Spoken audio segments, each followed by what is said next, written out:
거룩하신 하나님, 살아서 운동력 있는 하나님의 말씀 오늘 받도록 하겠습니다. 오늘 이 아침 하나님께서 우리에게 주시는 말씀은 요한복음 4장 27절에서 42절까지의 말씀입니다. 특별히 오늘은 27절에서 30절 건너뛰어서 39절에서 42절까지 읽겠습니다. 광고 드린 대로 이제 띄워드리지 않으니 각자 준비하신 성경으로 오늘은 합독하도록 하겠습니다. 우리의 마음을 모아서 합독하겠습니다.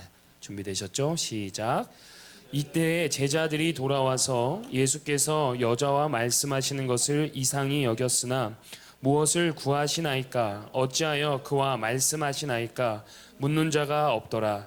여자가 물동이를 버려두고 동네로 들어가서 사람들에게 이르되 내가 행한 모든 일을 내게 말한 사람을 와서 보라. 이는 그리스도가 아니냐 하니 그들이 동네에서 나와 예수께로 오더라. 넘어갑니다. 39절입니다. 여자의 말이 내가 행한 모든 것을 그가 내게 말하였다 증언하므로 그 동네 중에 많은 사마리아인이 예수를 믿는지라. 사마리아인들이 예수께 와서 자기들과 함께 유하시기를 청하니 거기서 이틀을 유하심에 예수의 말씀으로 말미암아 믿는 자가 더욱 많아 그 여자에게 말하되 이제 우리가 믿는 것은 내 말로 인함이 아니니 이는 우리가 친히 듣고 그가 참으로 세상의 구주신 줄 알미라 하였더라. 아멘. 우리 앉으시면서 앞뒤 좌우 적어도 네 분과 함께 이렇게 인사합니다. 잘 되고 있습니다. 더 좋은 일이 생길 것입니다. 네 분과 함께 큰 소리로 선포해 주십시오. 잘 되고 있습니다. 더 좋은 일이 생길 것입니다. 네, 하나님께서 우리 가운데 더 풍성하게 채우실 것을 기대하고 믿고 바라봅니다.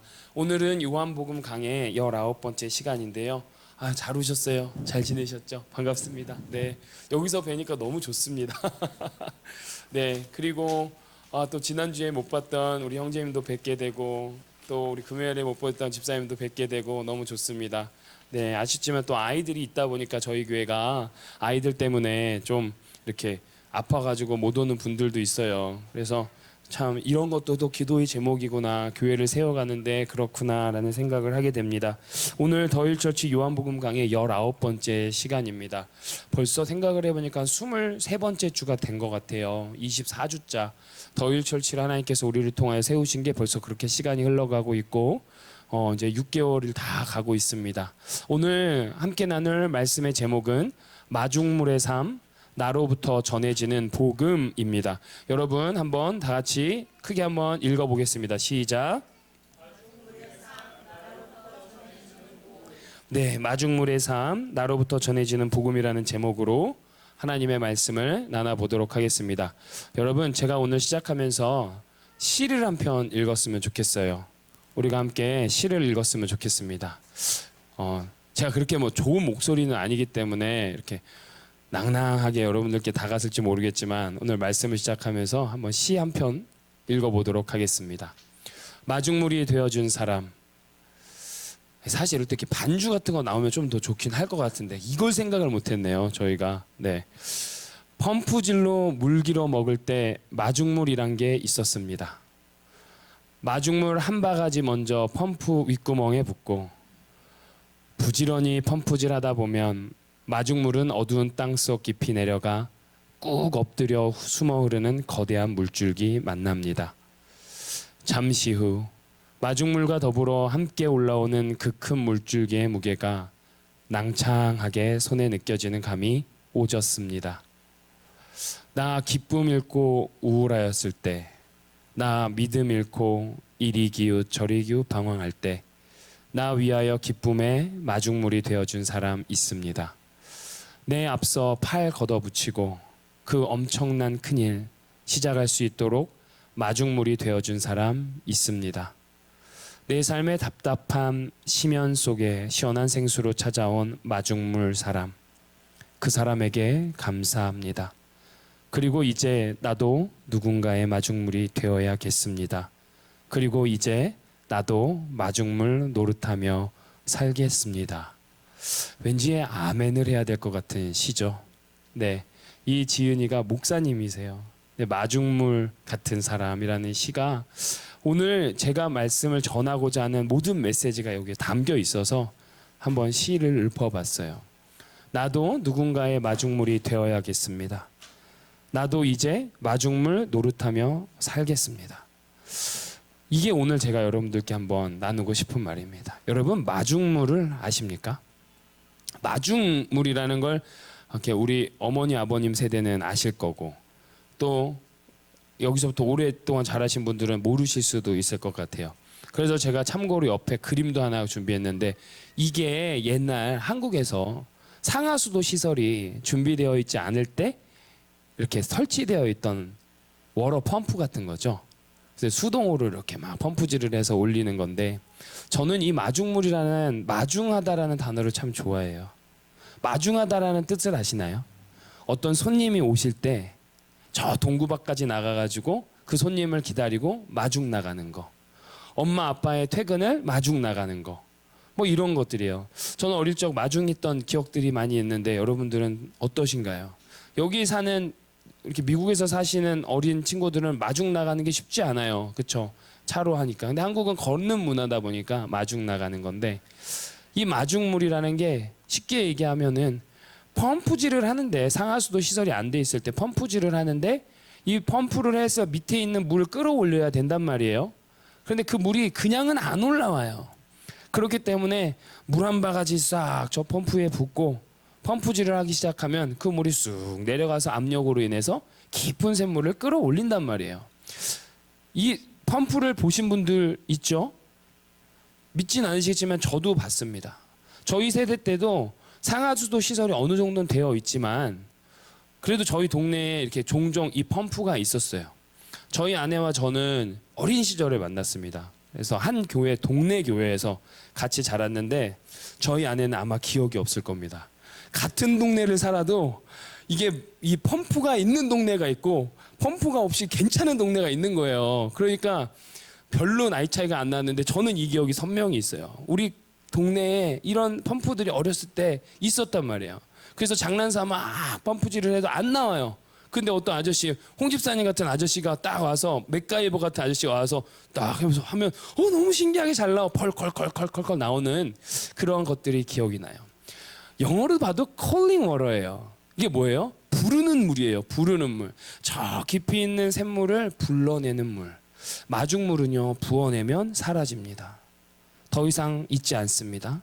마치 버려지는 것 같습니다. 그러나 그게 버려지는 겁니까? 사라지는 겁니까? 아니죠. 저 깊이 샘물에 닿아서 그 샘물을 끌어올리는, 사라지는 것 같지만 버려지지 않는 그러한 물이 우리는 마중물이라 할 수 있어요. 예수님께서 우리 가운데 마중물의 역할을 하셨어요. 예수님께서 이 땅 가운데 오셔서 마중물이 되어서 우리 가운데 샘물을 만나게 하셨어요. 예수님께서 마중물이 되어서 부어주셨기 때문에 우리가 이 펌프에서 샘물이 나오듯 그 샘물을 경험하게 된 거예요. 그리고 예수님이 그 마중물이 되시고, 또 이어서 많은 예수의 제자들이 이 땅 가운데 마중물의 삶을 살아가고 있지 않습니까? 맞죠? 대표적인 게 누가 있죠? 바나바. 바나바 어때요? 여러분, 바나바 아시는 분도 있고 모르시는 분들도 있을 테지만, 바나바가 그 사도 바울을 세운 자입니다. 바나바는 저처럼 목사도 아니고 사도도 아니고 그렇다고 제자도 아니에요. 그냥 평범한 성도의 삶을 살아가던 자가 사도 바울을 세워서 하나님께서 그 사도 바울을 위대하게 하셔서 그를 통하여 복음을 이방의 빛으로 비치게 하신 그 역할을 감당한 게 바나바예요. 저는 오늘 말씀을 통하여 이 얘기 드리고 싶습니다. 우리도 이제 좀 마중물의 삶으로 나로부터 다시 한번 전해지는 복음에 대한 도전을 받고 또 위로가 되고 격려가 되기를 주의 이름으로 소망합니다. 자, 우리가 지난주에까지 수가성 여인에 대해서 살펴봤습니다. 요한복음 4장은요, 수가성 여인 이야기로 온통 가득해요. 오늘 본문은요, 27절부터 42절까지 있지만 두 가지 내용으로 나눠져 있어요. 수가성 여인을 만났다, 제자들이 오고 제자들과 예수님이 얘기하고, 다시금 수가성 여인이 일어난 한 일들에 대해서 얘기하고 있어요. 마치 장면 전환이 좀 빨리 일어나요. 근데 한번 참고 삼아 우리 지난까지 했던 거 짧게 한번 리뷰해 볼게요. 첫 번째, 수가성 여인을 예수님은 찾아가셨죠. 아무도 그 사마리아 땅을 가지 않았습니다. 다 옆으로 베레아라는 지역을 돌아서 갈릴리로 갔단 말이에요. 근데 예수님께서 사마리아를 직통하셔서 수가성 여인을 만나기 위해 가셨어요.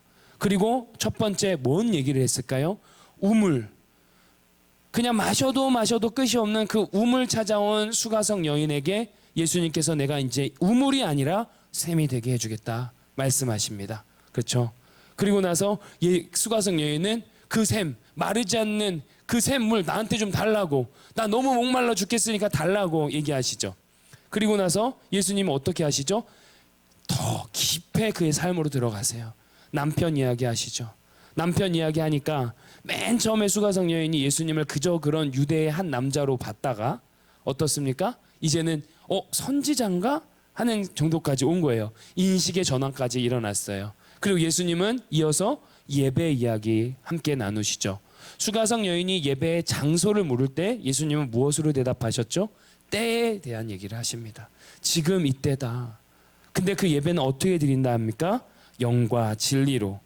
우리가 개역 한글 버전에서는 신령과 진정으로라는 그런 단어를 많이 쓰지만 온 마음 다하여 예배 드리는 건 맞지만 우리가 해석하는 건 주의해야 한다 말씀드렸습니다.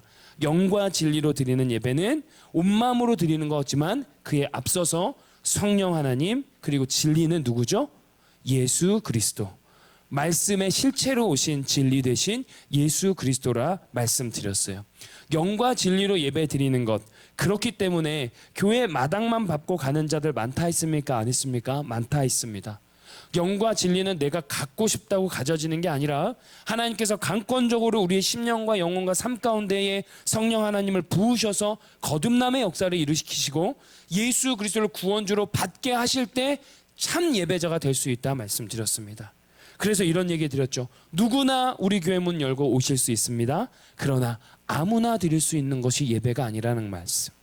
그래서 참된 예배자로 서기 위하여 우리가 무엇을 하기에 앞서 영과 진리를 구하셔라 하는 말씀까지 드렸어요. 그리고 나서 예수님이 딱 그런 거예요. 그 수가성 여인이 그 얘기를 듣더니 그러면 이제 인식이 전환이 되는 거죠. 그리스도라는 자를 우리가 기다리고 있는데 그 메시아가 우리 가운데 오면 이제 영과 진리로 예배를 드릴 수 있겠네요. 이렇게 얘기하니 예수님이 마지막에 어떤 얘기 하셨죠? 내가 그야. 뭐 쉽게 얘기하면 가가 나야. 뭐 이런 거죠. 가가 나야. 가가 아니라 가가 나야. 뭐 이런 얘기입니다. 제가 깍깍 얘기를 하면은 너무 우리 진지하고 겸손하게 받으셔서 뭐 그냥 그래요. 네, 뭐 되게 죄송해요. 자꾸 썰렁해서 가가 아니라 가가 나다. 뭐 이런 건데요. 예수님이 이제 그러고 나서 오늘 얘기가 27절부터 일어나는 거예요. 그 얘기를 딱 하는 순간 제자들이 찾아온 거예요. 예수님한테. 이때에 제자들이 돌아와서 예수께서 여자와 말씀하시는 거를 이상히 여겼으나 무엇을 구하시나이까? 어찌하여 그와 말씀하시나이까? 묻는 자가 없더라. 안 물었대요. 궁금해 죽겠는 거예요. 그래서 이상히 여겼다 합니다. 그렇죠? 그래서 영어 성경을 보면 이상히 여겼다는 게 뭐 이상하다 이런 얘기가 아니에요. 영어 성경을 보면은 어떤 단어를 사용하고 있습니까? marvel. marvel이라는 뜻은 어떻습니까? 놀라웠다라는 뜻입니다. 제자들이 예수님이 수가성 여인과 얘기하는 걸 보더니 놀랍네라는 얘기를 생각을 한 거예요. 이상한 것을 초월해서 놀라운 그런 마음을 갖게 되는 거예요. 그러면서 놀랍기 때문에 또 우리 주님께서 무언가 하실 일이 있나 보다 생각하지 않았을까? 그래서 묻는 이는 없었다 합니다. 마음은 생각했지만. 그런데 여기 이상히 여겼으나의 마블이라는 헬라어 원어를 보면요. 마태복음 8장에 보면 하인이 병들어 죽게 됐는데 백부장이 예수님을 찾아오죠. 그리고 나서 고쳐달라고 해요. 근데 백부장이 어떻게 합니까? 말씀만 하십시오. 고칠 줄 믿습니다. 그리고 나서 예수님이 어떻게 얘기해요? 놀랍게 여겼다고 해요. 그의 믿음을 보고 놀랍게 여겨. 진실로 너희에게 이르노니 이스라엘 중 아무에게서도 이만한 믿음을 보지 못하였느라 할 때 이 놀랍게 여겨가 같은 단어예요. 놀랍게 여겼다는 거예요. 또 하나는 또 8장에 이어서 27절 부분에 가면은 제자들이 예수님과 배를 타고 가시는데 풍랑을 만납니다. 그 풍랑을 잠잠케 하시는 예수 그리스도를 보고 그 안에 있던 사람들이 놀랍게 여겨. 이 놀랍게 여겨가 오늘 수가성 여인이 보고 제자들이 와서 이상히 여겼다는 이 단어와 같다는 거죠. 예수님께서 하신 일들을 놀랍게 여겼다 하는 겁니다. 한국 청파교회에 담임 목사이신 김기석 목사님이 있어요. 김기석 목사님이 문학평론가이고 많은 강의를 좀 하세요. 그래서 여러분들 유튜브 보시면 쉽게 그분의 강의도 들을 수 있고 말씀드리지만 그분이 이렇게 정의하는 게 매우 특별한 정의라는 게 뭐였냐면 예수 운동의 특징이 있다 이거예요. 예수님의 사복음에서 보면 예수 운동이 있어요. 지저스 무브먼트가 있는데 거기에 두 가지 특징이 있었다. 그 중에 하나가 뭐였냐면은 밥상 공동체다라는 거예요. 예수님의 운동에서는 밥상 공동체. 여러분 예수님의 별명이 뭐였게요? 아시죠? 먹기 좋아하고 그 다음에 술주정뱅이, 포도주 정말 많이 좋아하고 우리 중에도 있는지 모르겠지만 그리고 세리와 죄인들의 친구. 세 가지 별명을 예수님이 갖고 계셨어요. 그 당시에선 파격이었죠. 그렇죠? 그런데 예수님이 이 밥상 공동체라는 거는 그냥 먹어야 될 사람들만 먹었습니까? 아니면 같이 겸상을 하면 안 되는 사람들까지도 먹었습니까? 같이 겸상을 하지 않아야 되는 이방인들, 죄인, 세리, 여자들, 거지들과 누구나 함께 이 식탁의 즐거움을 같이 누리셨어요. 그걸 밥상 공동체를 이루셨단 말이에요. 그러면서 이분이 그 밥상 공동체에 대한 특징을 얘기하면서 어린 시절 어머니가 하셨던 일화를 얘기하는 거예요. 우리 어린 시절에 동네면 한 명쯤은 있을 법한 한 분이 있어요. 누나. 아십니까? 누나. 그 젊은 처녀예요. 보통 다 젊은 처녀인데 머리에 꽃을 꽂고 아시죠? 또 하필이면 머리 색깔은 또 항상 까매요. 그런 분들은 까매요. 그래서 길거리 한가운데 서서 이상한 얘기를 중얼중얼 하시는, 웃으시는 분들은 공감이 되실 거예요. 희한하게 한국의 어린 시절에 그런 분들이 있었어요. 각 동네마다. 그렇죠? 꽃분이 누나, 꽃순이 누나, 어떤 누나, 저 누나 만나면 진짜 맞아 죽을 것 같아서 도망가고 그랬던 시절들이 있었습니다. 저도 있었어요. 저희 때도. 근데 저희 아내는 기억하는지 모르겠습니다. 아까도 말씀드렸지만 같은 동네 교회를 다니긴 했는데 그런데 어쨌든 하루 어머니가 그 누나를 데리고 오라는 거예요. 그 무서운 누나를. 근데 이제 어머니가 무서워하니까 이상한 사람이 아니고 너 이모야. 내 동생이야. 그러니까 이제 이 목사님 어린 시절에 아 그래요? 그러니까 이모라고 하니까 나 어떻게 안 하겠지 하고 데리고 온 거예요 집에. 그리고 나서 어머니가 그 이상한 그 꽃순이 누나를 씻기고 옷을 입히고 밥을 먹이셨다는 거예요. 이것이 커서 보니 예수 그리스도께서 하셨던 운동, 예수 운동의 첫 번째 밥상 공동체가 이런 거였겠구나. 우리의 식탁에는 도저히 올 수 없는 자가 은혜와 사랑으로 온 거예요. 우리가 예수님과 겸상할 수 있습니까? 우리가 예수님과 감히 이렇게 마주 볼 수 있습니까? 아니요. 그런데 예수님이 거지 같던 우리, 소망 없고 답 없던 우리를 끌어오신 거예요. 그리고 함께 식탁의 교제를 나누는 거죠. 오늘 수가성 여인도 마찬가지라는 거죠. 이 수가성 여인도 아무도 거들떠보지 않는 그 여인에게 예수님은 다가가셔서 잔치를 베푸시기 시작하신 겁니다. 두 번째 예수 운동의 특징 중에 하나가 여자를 제자로 삼았다는 거예요. 유대 사회에서 여자는 인구수에 들어갑니까? 안 들어갑니다. 남자만 취급받던 세상에 예수님께서 여자를 제자로 삼기 시작합니다.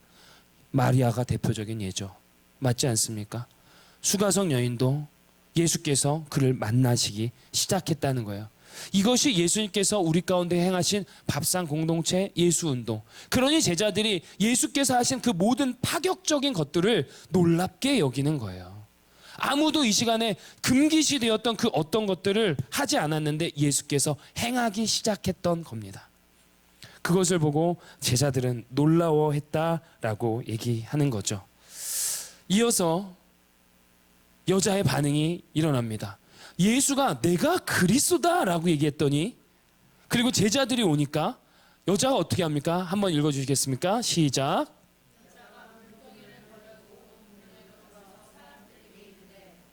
네, 여자가 물동이를 버려두고 동네로 들어가서 사람들에게 이르기 시작합니다. 근데 저는 갑자기 버려두고 갔다고 생각이 돼요. 첫 번째는 뭐 우리가 상상하지만 제자들이 물러오니까 뭐 두렵기도 하고 놀라기도 했을 것 같아요. 어쨌든 여자가 물동이를 어쨌든 그 즉시 물려두고 버려두고 간 거예요. 오늘 28절의 말씀을 보니까 세 가지 동사가 우리의 눈에 들어오죠. 버려뒀다, 그리고 동네로 들어갔다, 그리고 마지막 말했다라는 거예요. 이것을 보면 예수 그리스도를 만난 자의 반응을 우리가 살펴볼 수가 있습니다. 예수 그리스도를 만났어요. 수가성 여인이 만났어요. 그랬더니 첫 번째 반응은 버려뒀다라는 거예요. 이 버려두다의 헬라 원어를 보잖아요. 그러면 포기하다라는 뜻이 있어요. 내제껴주다, 포기하다. 그 말은 뭡니까? 수가성 여인은 분명히 인간적인 우물을 파기 위해서 우물에서 물을 얻고자 왔습니다. 그런데 내가 얻고자 하는 그것이 이젠 중요하지 않고 버려두고 포기하게 되고 다른 무언가로 가치 변화가 일어나기 시작됐다는 거예요. 그리고 들어가서, 이 원어는 떠났다라는 얘기예요. 예수를 떠났다는 얘기가 아니라 다시금 내가 왔던 곳으로 돌아간 겁니다. 왜요? 마지막 동사 말하기 위해서. 수가성 여인이 말하기 위해서 떠난 거예요. 여러분 한번 생각해 봅시다. 수가성 여인이 언제 왔어요? 정오에 왔어요. 왜 정오에 왔어요? 사람들의 시선을 피하기 위해 왔어요. 왜요? 남편 5이나 두고 그 다음 6째 남자랑 살고 있는 저 여자 음란해, 손가락질 비난, 질책받고 있는 그 시선이 너무나 따가워서 자신의 동굴로 들어가 버린 여인이에요. 맞죠? 그러니까 그 땡볕, 정오 가장 더운 그때 와서 우물을 파기 시작한 거예요. 도망가고 싶고 자신의 수치와 부끄러움과 연약함과 상처 다 감추고 싶고 아무랑도 얘기하고 싶지 않은 그 순간, 나의 어떤 사회적 금기와 장벽으로 나를 갖춰줬던 그 상관, 그런데 그걸 버려두고 들어가서 어떻게 했다는 거예요? 사람들에게 말했다라는 거예요. 사람들 마주치기 싫어서 왔던 그 여인이 예수 그리스도 만나니까 말하기 시작했다라는 거예요. 코끼리가 서커스단에서 쇼를 합니다. 서커스단에서 코끼리를 어릴 때부터 키워요. 근데 그 강한 코끼리를 어떻게 다룰까요? 어린 시절에 강한 코끼리 다리에 끈을 묶고 말뚝을 박은 다음에 묶어놔요. 그러면 그 선만큼의 그 코끼리의 세상이에요. 더 이상 넘어갈 수 없지 않습니까? 그런데 코끼리가 이만큼 컸어요. 그러면 그 말뚝 뿜어낼 수 있어요? 안 해요? 뿜어낼 수 있지만 그 코끼리는 그걸 넘어가질 못해요. 자신의 반경, 자신의 장벽을 뛰어넘지 못한단 말이에요. 이 삶이 수가성 여인의 삶과 똑같았다는 거죠. 나를 묶고 있던 어떠한 장벽, 사회적 금기사, 이런 것들이 예수를 만나고 나니 내 안의 장벽이 무너졌다라는 걸 우린 28절에서 볼 수 있다는 거죠. 우리가 예수를 만나 자유케 되고 해방되었다는 뜻은 이런 것입니다. 나를 올가매고 있던 무언가, 나를 자유롭지 못하게 하고 있던 그 무언가가 예수를 만남으로 인하여서 자유케 되고 그것이 더 이상 내 삶의 문제가 되지 않는 그 역사, 그것이 해방의 기쁨이요 자유의 희열이라 할 수 있다라는 거죠. 여러분, 예수님 만나서 이러한 장벽들이 무너지기를 소망합니다. 여러분들을 묶고 있던 장벽은 무엇인가요? 지금도 여전히 예수님을 만난 것 같지만 나를 묶고 있는 그 쓴뿌리와 상처와 아픔과 내가 어떻게 할 수 없는 그 장벽들이 있지 않나요? 그 장벽은 예수 그리스도를 만나면 무너질 줄 믿어요. 그렇다면 우리의 고백은 예수님 저 만나주세요. 내 장벽과 문제를 놓고 기도하기에 앞서서 주님 저를 만나주십시오. 제가 주님을 만나면 나의 장벽이 무너질 줄 믿습니다. 그 자유, 그 해방의 기쁨 우리가 함께 누리길 소망합니다. 이어서 그 여인이 가서 어떻게 얘기를 했는지 봅시다. 한번 읽어주십시오. 시작.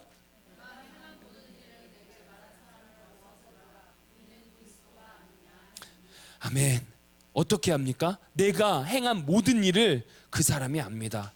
나의 모든 수치와 부끄러움과 상처와 아픔과 꺼내기 싫었던 저기 숨겨놨던 그 무엇을 이 예수님은 다 압니다. 와서 보세요. 와서 보세요. 여러분 요한복음 1장을 볼까요? 1장 한번 보세요. 1장 29절 한번 볼게요. 요한복음 1장 29절에 보면 어떤 일이 나옵니까? 거기에 요한의 제자가 예수를 딱 봤어요.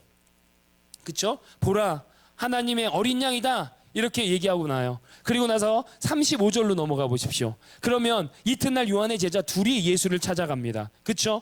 함께 섰다가 또 그 하나님의 어린 양이다 라고 하십니다. 그렇죠? 그리고 죄송합니다. 제가 못 따라갔어요. 38절입니다. 38절 뭐라고 합니까? 어디 계십니까? 랍비여 어디 계십니까? 그러더니 39절 예수님 뭐라 합니까? 와서 보라. 똑같은 말을 해요. 와서 보라. 1장 39절에 와서 보라. 또 볼까요? 또 43절로 딱 넘어가요. 그랬더니 가다가 빌립을 만납니다. 빌립이 나다나엘 친구를 찾아가 내가 메시아 만났다고 45절에 얘기하고 있습니다. 그렇죠? 그러니 46절 보면 나다나엘이 나사렛에서 무슨 선한 것이 날 수 있습니까? 하니 빌립이 뭐라 얘기합니까? 와서 봐라. 와 보라 얘기하는 겁니다. 아무 얘기하지 말고 와서 봐라. Come and see. Come and you will see. 수가성 여인도 똑같이 예수를 만난 후에 똑같은 말을 하고 있죠. 와서 보세요. 그가 내가 행한 일을 다 알고 있습니다. 그랬더니 사람들 30절에 그들이 동네에서 나와 예수께로 오더라 말씀하시죠. 반응하기 시작했습니다. 여인의 말에 반응한 거예요. 야, 남편 5이나 있고 이제는 6째 남자랑 살고 있는 너가 우리한테 진짜 한마디도 안 하고 꽁꽁 숨어 살던 네가 도대체 무슨 일이 있었기에 우리한테 말을 해? 그리고 너의 그 수치스러운 과거를 다 알던 그가 예수 그리스도라고? 그래서 와서 보라고? 사람들이 움직였어요. 액션을 하기 시작했어요. 그렇죠? 그렇다는 얘기는 뭘까요? 일단 그 수가성 여인의 말이 진실함이 있었던 거예요. 거짓말이라고 느끼지 않고 그래? 하면서 궁금함을 가지고 가기 시작한 겁니다. 그리고 쭉 넘어가서 39절에 여자는 조금 더 잘게 얘기하죠. 다시 한 번만 읽어주십시오. 시작.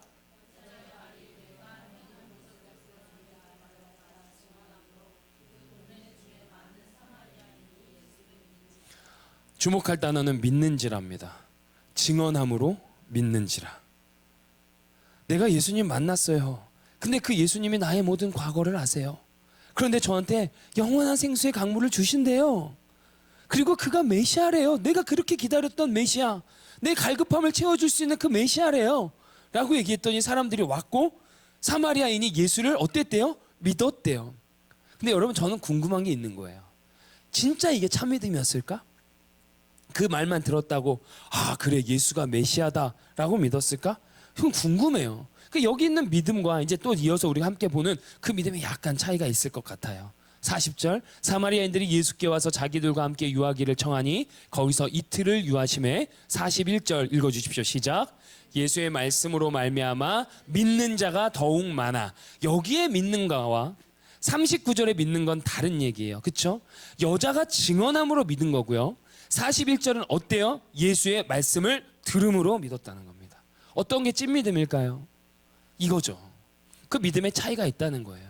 이게 되게 궁금하더라고요. 본문을 보니까 믿음의 발전 과정이 있었다는 거예요. 그리고 42절에 이들이 얘기합니다. 그 여자에게 말하되 이제 우리가 믿는 것은 네 말로 인함이 아니니 이는 우리가 언제요? 친히 직접 듣고 그가 참으로 세상의 구주인 줄 메시아인 줄 알미라 하였더라. 아멘. 수가성 여인이 내가 만난 예수님이 진짜예요, 진실함을 보였더니 사람들은 움직이기 시작했어요. 그리고 나서 사람들이 예수를 만났는데 뭐라 그래요? 조금 더 유해해 주세요. 그랬더니 예수님께서 이틀을 더 그들과 함께 지내며 말씀을 하십니다. 그러더니 그 말씀을 듣더니 진짜 이제는 그들에게 믿음이 생긴 거예요. 그리고 42절에 그들이 고백합니다. 우리가 믿은 거는 너가 증언한 것 때문이 아니라 예수 그리스도께서 친히 우리에게 말씀하셨고 우리가 듣고 그러고 나서 우리가 그가 참으로 메시아인 줄 나의 구주 그리스도인심을 믿었다라고 고백하는 거죠. 여러분, 로마서 말씀에 그러므로 믿음은 들음에서 나며 들음은 그리스도의 말씀으로 말미암았느니라 하는 이 말씀이 그대로 예수께서 실현시켜 주신 겁니다. 오늘 잘 오셨어요. 믿음은 들음에서 난대요. 이 말씀이 우리 가운데 동일하게 적용될 줄 믿습니다. 맨 처음엔 듣는 거예요. 듣다 보니 믿음이 생기는 거예요. 그렇기 때문에 말씀을 들어야 하고 말씀을 보는 거예요. 나의 믿음이 연약하고 부족하다 느껴질 때마다 말씀 앞으로 나오면 되는 거죠. 이게 오늘의 본문의 말씀이에요. 들음에서 믿음이 났다라는 거예요. 모든 장벽을 다 뛰어넘고 수가성 여인이 사람들에게 가서 와서 보세요. 와서 보세요. 수가성 여인이 한 거는 와서 보라고 얘기한 것밖에 없어요. 그리고 사람들은 왔고요. 그리고 예수님께서 말씀하시고 그들에게 믿음을 부어주셨다라는 거죠. 저는 오늘 이 본문을 통하여서 한 가지 좀 나누고 싶은 게 있어요. 뭐냐라는 거는요, 이 여인의 변화에 먼저 주목해 보자라는 거예요. 마음에 깊은 상처, 아픔, 괴로움, 숨기고 싶었던 과거 이런 것들이 다 있었던 건 맞아요. 그렇죠? 그러나 자꾸 동굴만 들어갔던 그 여인이 우물가에 한낮 정오 땡볕 가득한 때 나에게 찾아오신 우주를 건너뛰어오신 예수를 만나고 나니까 변하기 시작했죠. 그래서 나에게 있던 장벽이 무너지고 전하기 시작한 거예요. 그렇죠? 그런데 그 여인이 전했을 때 사람들이 반응했단 말이에요. 아까도 잠깐 말씀했지만 왜 반응하는 겁니까? 진실함이 있었기 때문입니다. 진실함은요, 때로는 우리의 괴로움과 아픔 가운데 올라와요. 진짜야 라면은 거는 내 괴로움과 아픈 과거 때문에 올라오는 거예요. 그래서 제가 여러분들께 우리 믿어지지 않아도 믿읍시다, 하나님은 언제나 옳습니다라는 것을 고백합시다라고 하는 게 그런 거예요. 수가성 여인의 과거를 봅시다. 창녀 소리 안 들었겠습니까? 남자만 밝히는 못된 뭐뭐뭐 이런 욕들 안 들었겠습니까?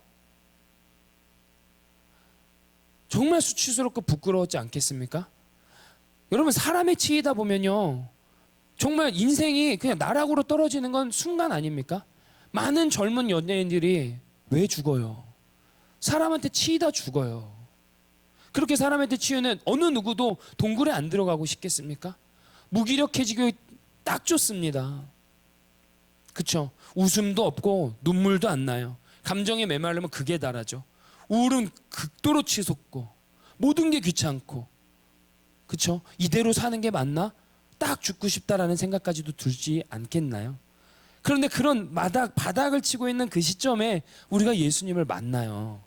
그리고 났을 때 느끼는 기쁨은 그냥 평범한 삶을 사는 거랑은 너무 다른 거죠.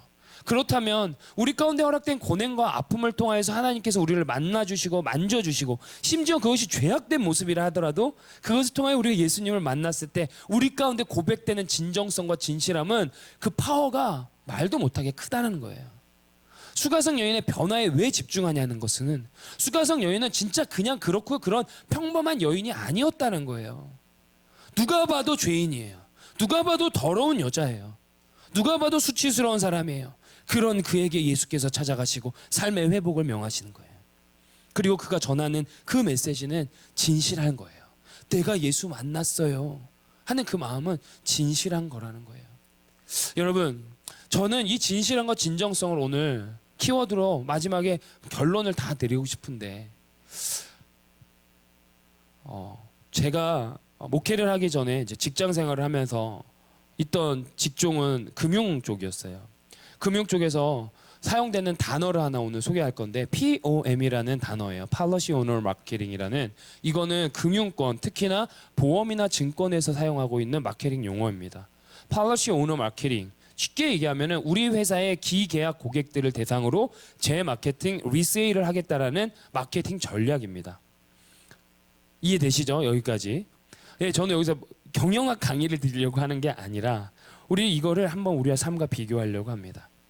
현대 사회에서 마케팅의 기법, 우리가 좋은 상품이 있다고 칩시다. 저희에게 이렇게 아이폰이 있는데요, 이 아이폰은 혹자는 최고로 좋은 폰이라고 얘기를 합니다. 그러나 또 누구는 여기에 삼성폰을 쓰실 겁니다. 누구는 삼성폰이 최고라고 얘기할 겁니다. 그러나 이 세상에 완벽한 폰, 완전한 상품들은 있습니까? 없습니다.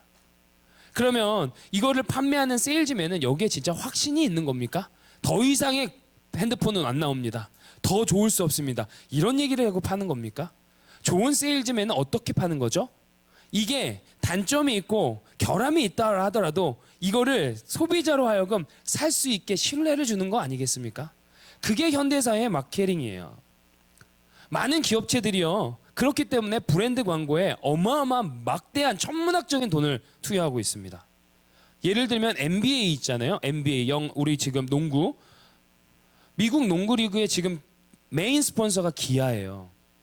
기아가 거기에 메인 스폰서를 하기 위해서 얼마나 많은 돈을 투여했지 생산을 해야 됩니까? 멀세데스 벤츠도 있고 BMW도 있고 도요라도 있고 수많은 자동차 회사들 다 제치고 기아가 들어가려면 거기에 브랜드 마케팅에 얼마나 많은 돈을 써야 되겠어요. MBA 과정을 보면요, 그렇기 때문에 이 케이스 스터디를 많이 해요. 저도 그거 되게 많이 했어요. 예전에 MBA 할 때요. 케이스들을 어마어마하게 해요. 이 브랜드 마케팅. 근데 이런 거 왜 공부하고 왜 할까요? 기업체는 완벽한 상품을 낼 수가 없습니다. 예수님 오기 전까지. 왜냐? 이윤을 추구해야 되거든요.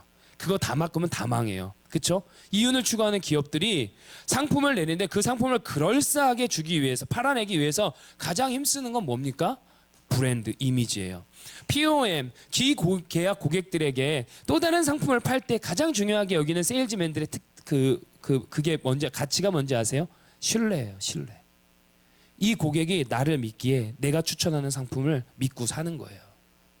그렇기 때문에 이 탑 세일즈들은요, 고객 관리가 치밀하고요, 엄청 정교해요.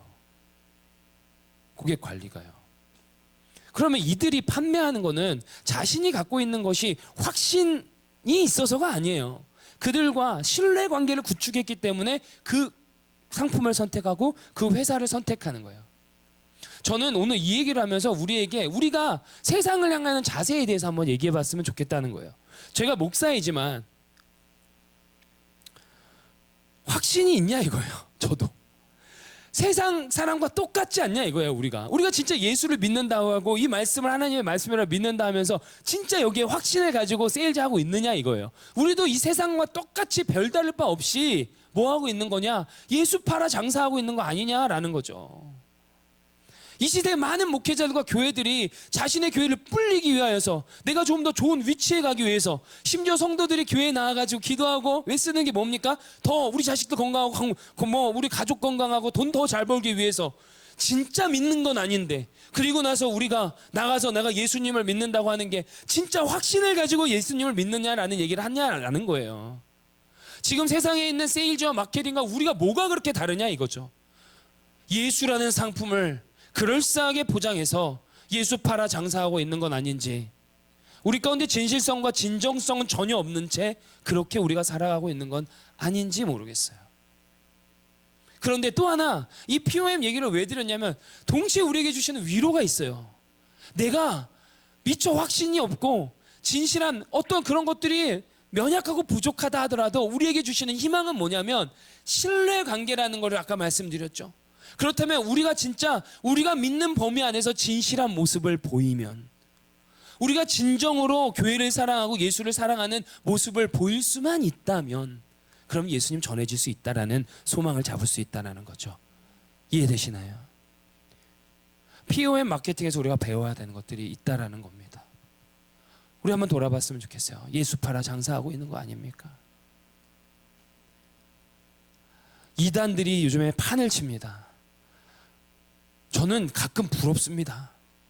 그들은 어떤 그런 확신이 있는지, 그 확신과 이제는 그 진실성까지 있어가지고 이단들이 교주가 돼가지고 내가 예수야 하면 아멘 합니다. 제가 아무리 이렇게 여기 얘기하더라도 여러분들은 행하지 않거든요. 그대로 다 행하지 못하거든요. 와, 저는 정말 부러워요. 어떻게 저렇게 확신과 진실함을 가지고 설교를 하면 사람들은 그렇게 반응하고 진짜 와글와글 모여드는 걸까?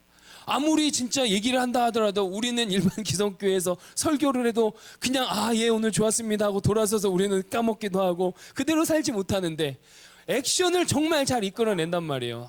도전이 돼요. 그런 부분은 도전이 돼요. 진짜 진실성 있게. 그러나 그들이 진짜 믿는 게 진짜냐고요? 아니라고요. 예수 팔아 장사한다는 거예요. 그들이 결국은 진리도 아니고 진짜도 아닌 거에 확신을 가지고 하는데, 우리는 진짜를 만나고 있는데, 우리는 진짜 진리를 보고 있는데 진짜 얼마나 진실한지, 얼마나 진정이 있는지 돌아봤으면 좋겠어요. 여러분, 오늘 수가성 여인을 통하여서 저는 전도, 우리가 전하는 예수에 대해서 이제 도출해 가고 있습니다. 얼마 전까지 여기서 목회하셨던 LA에서 한길교회 있죠. 지금 세안교회를 밖에 거기에 담임 목사님이셨던 노진준 목사님이라고 계세요. 이게 변증학적이고 설교를 참 잘하세요. 그래서 저도 많이 참고하고 그분의 책들이 있는데, 오늘 말씀을 준비하면서 그분의 요한복음 강해서 책을 보면서 공감했던 이 말을 한번 함께 나누길 원합니다. 여러분, 전도자는요, 다른 사람을 믿게 만드는 사람이 아니라 진실로 믿는 사람입니다. 목사님이 이 말씀을 하시더라고요. 근데 이게 오늘 우리 수가성 여인에게 제가 진실성, 진정성, 그리고 POM 마케팅을 통해서 우리가 함께 나누고자 하는 것에 함축된 이야기라고 할 수 있어요. 우리가 정말 예수를 전해야 합니다. 우리 교회 부흥을 위해서 우리 함께 나아갑시다 이렇게 얘기하지만, 진짜 얼마나 우리가 사람들을 예수를 믿게 할 수 있겠습니까? 절대 못해요. 오늘 수가성 여인의 본문 말씀을 보면서 수가성 여인이 그들을 믿게 한 건 아닌 걸 알겠죠. 뭐 알겠어, 네 말은 알겠어 정도예요. 그러나 진짜 그들이 예수를 믿게 된 건 예수님의 말씀을 들었을 때 믿었어요. 그럼 우리가 전도라는 걸 접근했을 때 우리의 어떤 것을 통하여 저 사람이 예수를 믿을까 믿지 않을까 그런 고민할 필요 없다라는 거죠. 그냥 전도자는, 진짜 참된 전도자는 내가 믿는 그것을 진실되게 믿는 것, 그걸 할 수 있는 거죠. 전도는 어떤 것을 통하여서 화려한 기술, 테크놀로지, 어떠한 것을 통하여서 그 사람으로 하여금 믿게 하는 게 아니라 우리가 믿는 그것, 우리가 사랑하는 예수님을 진실로 믿는 것, 그것이 전도라 할 수 있습니다. 오늘 이 시간 저는 여러분들과 함께 도전하길 원합니다. 수가성 여인을 통하여서 우리는 보았습니다. 그 여인의 진실함과 진정성 어린 그 말로 인하여서 사람들은 예수께 왔지요. 그리고 예수를 만나고 말씀을 들은 그들은 얘기합니다. 내가 예수를 믿노라고, 구세주로 믿노라고. 너의 증언이 아니라 우리가 직접 예수께 들은 거로 내가 예수를 믿노라 얘기합니다. 우리도 똑같습니다. 수가성 여인 오늘 마무리합니다. 더 이상 요한복음에선 수가성 여인이 등장하지 않습니다. 수가성 여인은 그렇게 마중물의 삶을 살고 사라졌어요. 그러나 수가성 여인이 사마리아 그 동네와 지역 사이에 마중물의 역할을 충분히 감당해서 그 사람들이 진정한 셈이신 예수 그리스도와 잇대어 살기 시작한 거예요. 나는 진짜 예수님 믿어요. 그 말 한 거예요. 그가 내 모든 걸 다 아시더라고요. 그 말에 진실함이 있기 때문에 파워가 있는 거예요. POM 마케팅을 하시는 분들 중에 제가 일했기 때문에 거기 상위자 그룹을 잘 알아요. 네. 그러니까 저는 세일즈를 관리한 사람이 아니고 마케팅하는 어떤 본부장 역할을 했기 때문에 상위 실적자들을 만날 수 있겠지 않겠습니까? 그들을 격려하고 뭐 할 때가 있단 말이에요. 그런데 그들을 발견하면서 하나의 공통점이 있는 게 뭐냐면 참 성실해요. 참 성실해요. 그리고 참 진실돼요. 되게 보험 세일즈 잘한다고 하면 왈가닥일 것 같죠? 아니에요. 진짜 잘하시는 분들은요, 교회 권사님들이 많아요. 교회 집사님들이 많아요. 신실하신 분들이 많아요. 왜 그럴까요? 그들이 예수를 믿고 그 진실함을 자신의 필드에 옮겨가는 거예요. 그들이 자신의 필드 가운데 하나님의 나라와 의를 구하는 거예요. 하나님의 나라와 의를 구하는 게 멀리 있지 않으라요. 진실로 믿는 겁니다. 진실로 믿는 모습을 여러분 드러내면 되는 겁니다. 혹여나 내 삶이 좀 그래서 전도도 못하고 좀 예수님한테 참 도움도 안 되는 것 같고 교회에 좀 그런 것 같고 좀 연약하고 초라하게 느껴지시는 분들이 있습니까? 오늘 저는 말씀으로 함께 위로받기를 원합니다. 수가성의 여인을 보십시오. 열매가 없다 하더라도 낙심하지 말고 우리 오늘 전도의 삶을 살아갑시다. 내가 진짜 진실로 믿는가? 내가 진짜 지금 무엇을 믿고 있는가? 내가 정말 주님 화려하지 않고 그럴싸한 삶은 아니어도 주님 진실되게 믿고 싶습니다 라고 고백했으면 좋겠어요. 나를 통하여서 어떠한 열매를 거두실진 저는 모르지만 진리 되신 예수님, 내가 사랑하는 예수님을 제가 진짜 진정으로 믿고 싶습니다. 우리가 이거에 위로가 되었으면 좋겠어요. 여러분, 마중물의 삶을 살아가길 원합니다. 우리 함께 다시 한번 마중물의 삶을 살아갑시다. 우리로부터 전해지는 복음이 있음을 믿읍시다. 우리가 진실되고 진정 어리게 우리가 믿는 그분을 믿고 그것을 보여주기만 한다면 됩니다. 그것을 통하여 예수께만 오면 돼요. 그래서 오늘 제가 시작하면서 그냥 드린 말씀이 아니라 잘 오셨어요. 하나님이 하실 겁니다. VBS가 돌아오는 토요일과 주일에 시작됩니다. 우리는 지금 5명의 어린아이가 있죠. 그런데 6명의 새로운 아이들이 우리 교회에 옵니다. 그 부모들 중에는 교회를 안 다니는 부모들도 꽤 있는 걸로 제가 공유되었어요. 정보가. 우리가 VBS를 어떻게 그들을 맞이해야 할까요? 어떠한 모습을 그들에게 보여야 할까요? 우리가 무엇을 한다고 해서 그들이 예수 믿는 거 아닌 건 이제 우리 알았어요. 그럼 우리가 할 수 있는 건 한 가지예요. 우리가 진실되게 믿고 진실되게 교회를 사랑하고 진실되게 서로를 위하고 진실되게 서로를 섬기는 모습, 그 가운데 그들이 예수께로 오게 될 거예요. 오늘 우리 성도들 중에 되게 많은 분들이 봉사자로 또 사역자로 VBS를 섬기게 됩니다. 기도로 돕는 것도 함께 같은 마음입니다. 우리 다른 것 구하지 말고요. 하나님, 우리로 인해서 뭐 그들이 믿고 안 믿고는 아닌 거 알겠습니다. 우리가 믿게 하는 거는 아닌 것도 알겠습니다. 저희를 통하여서 진실하게 주님을 믿는 모습을 보여주세요. 이것이 여러분과 저의 기도 제목이 되었으면 좋겠습니다. 우리의 진실된 믿음, 주님을 진짜 진정으로 믿는 그 믿음을 통하여서 우리를 통하여서 예수께 나아오는 자들이 많아지는 삶이 되시기를, 그런 저와 여러분이 되시기를 주 예수 그리스도의 존귀한 이름으로 축복합니다. 아멘. 우리 함께 찬양할까요?